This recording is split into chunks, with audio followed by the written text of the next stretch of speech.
And welcome back. Another episode of my podcast. Delighted to be here and delighted that you're listening to me. I get so much joy from the feedback that the episodes land in the way that I hope they do. And last week was like that, and it just brings me so much joy. So thank you to all of you that share with me how each week you are experiencing my little musings, my little weekly musings. So what have I got for you this week? Well, this week I want to talk to you about finding your tribe. It's so important, and I guess I'm going to take you on a personal journey in order for you to understand what I mean by finding your tribe. When I was young, all those years ago, I never felt like I fit, and I would never say that I had a difficult school experience from the perspective of bullying or people being unkind to me. That wasn't my experience. But I didn't enjoy it. It was a challenge for me most of my senior years at school. And it was an internal battle I consistently had with where I fit, who my people were, and that misalignment of, well, I know these aren't my people, but if I'm not over here, then I don't fit anywhere because I can't see anybody else that does fit. And also there's that element of popular kids.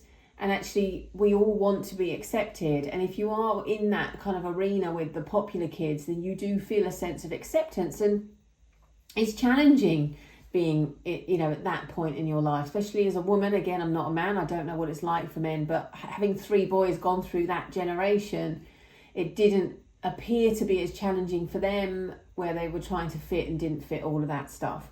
It was a huge challenge for me. I would see things that people were doing that I didn't agree with, but I would keep my mouth shut. Sometimes I wouldn't keep my mouth shut, and that would get me into trouble. So again, that reaffirms, just keep your gob shut, Steph. Conform, fit in, don't make waves, just keep your head down and get this done. And it was a real challenge for me because there were things that people said, things that people did that just didn't align to how I lived or how I believed the world looked at that point. My map of the world was very different to theirs, but I did conform, and it was uncomfortable, and it was uncomfortable. It was like putting a square plug into a round hole every day, like jamming it in and just going, just shut up and put up. Hairstyles had to be a certain way, the way we dressed had to be a certain way to feel accepted, to be accepted. And this is as a primal instinct we've got for survival. To be accepted is to be brought in and from the cold, to be in a safe environment. And if we think back to when we were cave women, being part of a community kept us alive, kept us safe, kept us secure. Being cast out because you were different, or you made waves, or you disagreed, or anything, meant that you were facing dangers outside of that environment that could take your life. Animals, elements, all of that sort of stuff. And that hard wiring is still very much part of us. When we are born, our babies are still cave babies. When we are born, we're still cave babies. And we learn the ways of our world, the world that we were born into. But our wiring is exactly the same. So that desire to fit in as a team was very much, if you fit in, if you go with the flow, follow the general consensus, you are safe. But it didn't feel safe internally. But I wasn't emotionally intelligent at that time. And you will all know people that you had in your year that didn't conform, that didn't follow the social norms, that were potentially laughed at, joked at, bullied even. People that dressed differently, wore their hair differently, listened to different music, wanting to do different things. Because I can certainly remember those individuals that were treated differently. They were definitely treated differently, and to be treated like that wouldn't have felt safe and secure for me. So you do as you're told and you conform. And it was a struggle for me. And it was only kind of when I went into the adult world and started, paving my way, creating a career, that I would feel a little bit more free.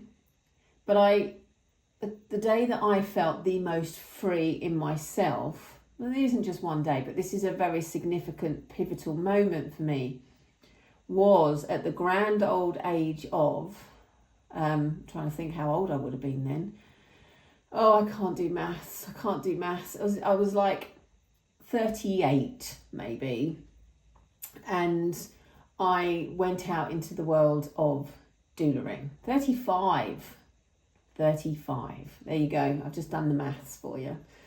I decided to push myself into the world of doulaing because that felt aligned to where I wanted to be. And the very kind of first steps of that was doula preparation. And I felt like I found my people. I felt like I'd found my people. And it was like a coming home experience. And it does sound very strange to listen to, but I cried a lot in that moment, in that awakening, I guess, of these people get me. And that's not to say that people I had in my life prior to that aren't still in my life now. They absolutely are. But it's a different relationship. They don't get me quite in the same way. And from that moment onwards, I made the promise to myself that I wasn't going to fit myself into that round hole because I'm a square plug. That was the commitment I made to myself that week of my doula prep. This feels so comfortable. I don't look at, people don't look at me when I open my mouth and think, what is she talking about? They just don't. They just go, oh, that's really interesting. Even if they don't agree with it or believe it, there was a sense of acceptance of you can be whoever you want to be. And my husband also brings that to the table as well. And when I first met him and he created a safe space for me to release emotion, again, that was oh my goodness, this is total acceptance. This is what total acceptance looks like.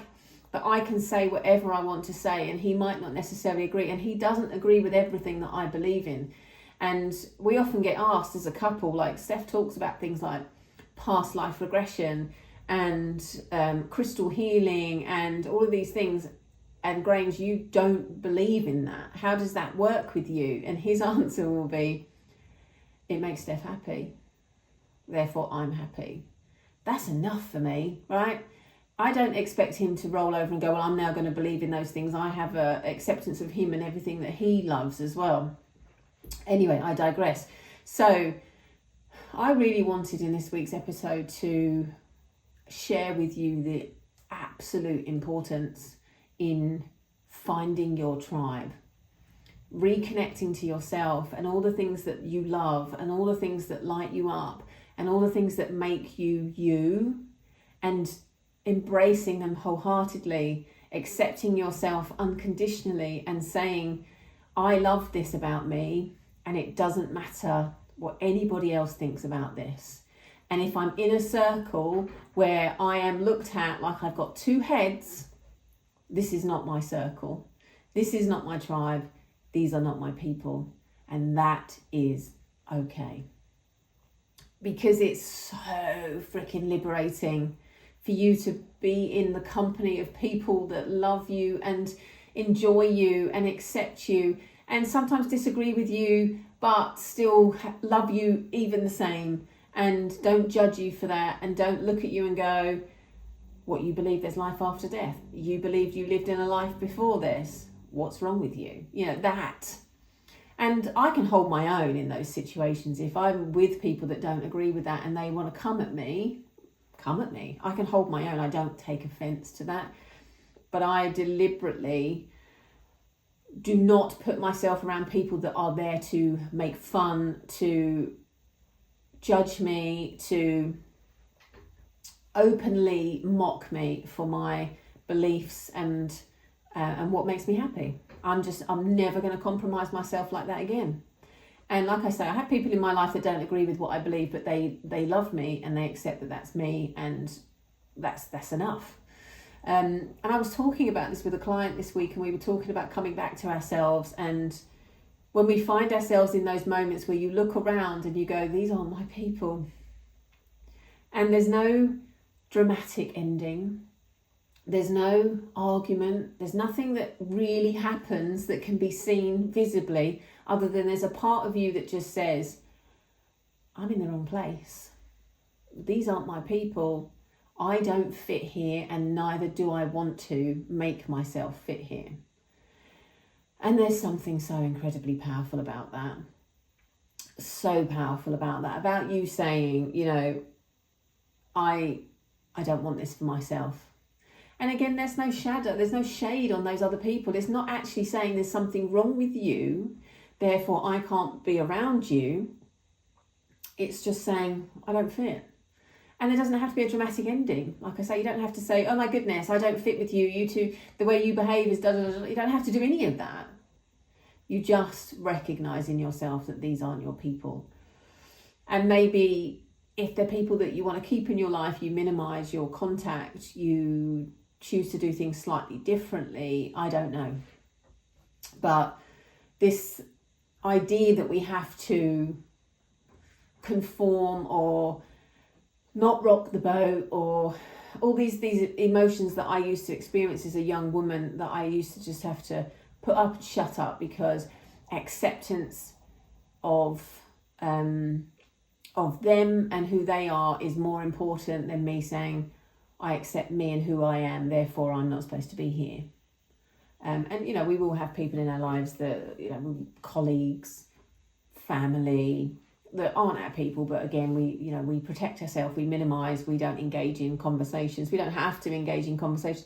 None of us have to actually justify what we believe unless we're actually harming somebody. None of us have to justify that. So, and I'm also sharing this as well because women's circles are really, really important to me.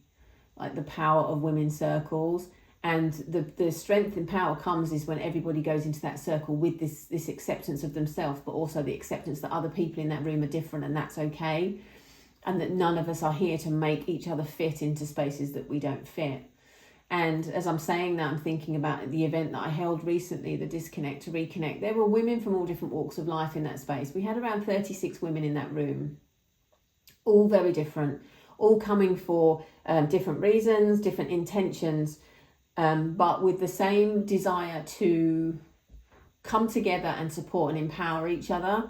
And there's something really, really beautiful about women's circles. And I learned that as a doula as well.